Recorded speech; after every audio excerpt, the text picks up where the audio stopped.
The Great Financial Illusion, from past collapses to the coming reckoning. Throughout history, financial collapses have rarely been random or accidental.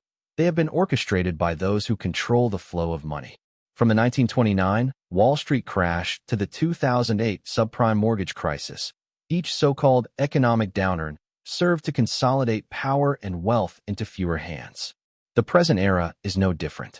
Behind the facade of prosperity, a small consortium of financial giants, BlackRock, Vanguard, Goldman Sachs, and State Street, has effectively become the modern face of the global cabal that once hid behind royal families and private banking houses.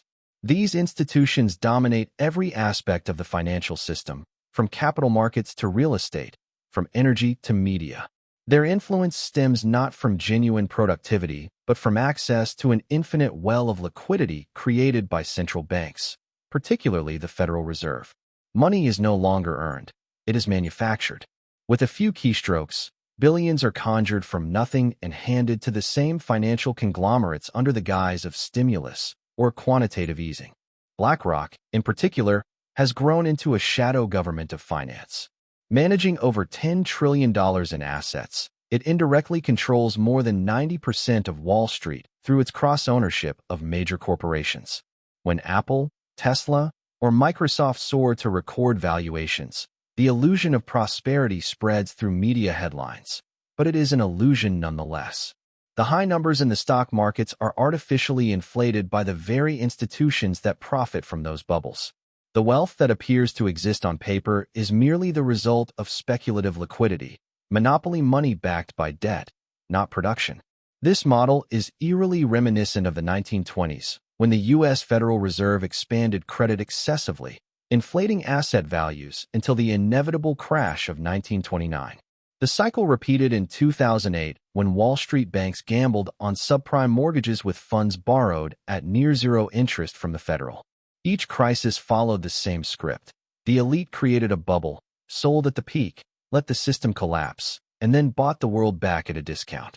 What followed was the largest transfer of wealth in human history, from the many to the few. Today, the same game is being played on a planetary scale. Under the banner of the Great Reset, the world's financial and political elites, embodied by institutions like the World Economic Forum, are preparing for another controlled demolition of the global economy.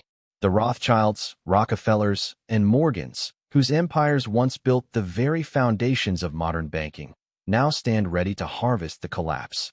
As debt burdens become unpayable and millions default on their homes, these families and their corporate proxies will acquire tangible assets, land, infrastructure, and property for pennies on the dollar.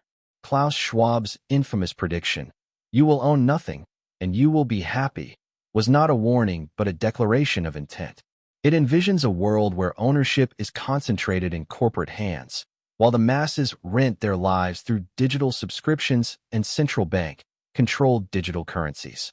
It is the ultimate form of feudalism, dressed in the language of sustainability and technological progress. However, history also teaches that no empire of illusion can last forever. The disparity between perception and reality always reaches a breaking point. The people who have been deceived, impoverished, and stripped of dignity eventually awaken. The French Revolution was born from the same dynamic. A tiny elite lived in excess, while the masses starved. Likewise, the 1930s witnessed social upheavals across Europe as people rose against economic despair engineered by financial elites. The coming reckoning may not take the form of a traditional revolution, but of a global awakening, a civil war of humanity against the parasitic systems that have ruled for centuries. The 99.9%, the workers, creators, and thinkers of the world, will eventually realize that the 0.1% have enslaved them through debt, distraction, and digital control. The powerful know this storm is coming. Their bunkers and remote compounds are not symbols of confidence, but of fear.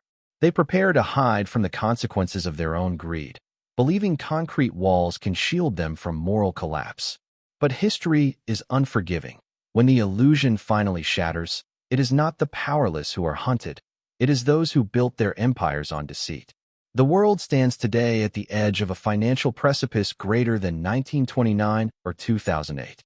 The difference is that this time, The entire planet is entangled in the same web of debt, speculation, and manipulation. What comes next will not merely be another crisis. It will be a systemic reset driven not by the elites, but by the awakening of humanity itself.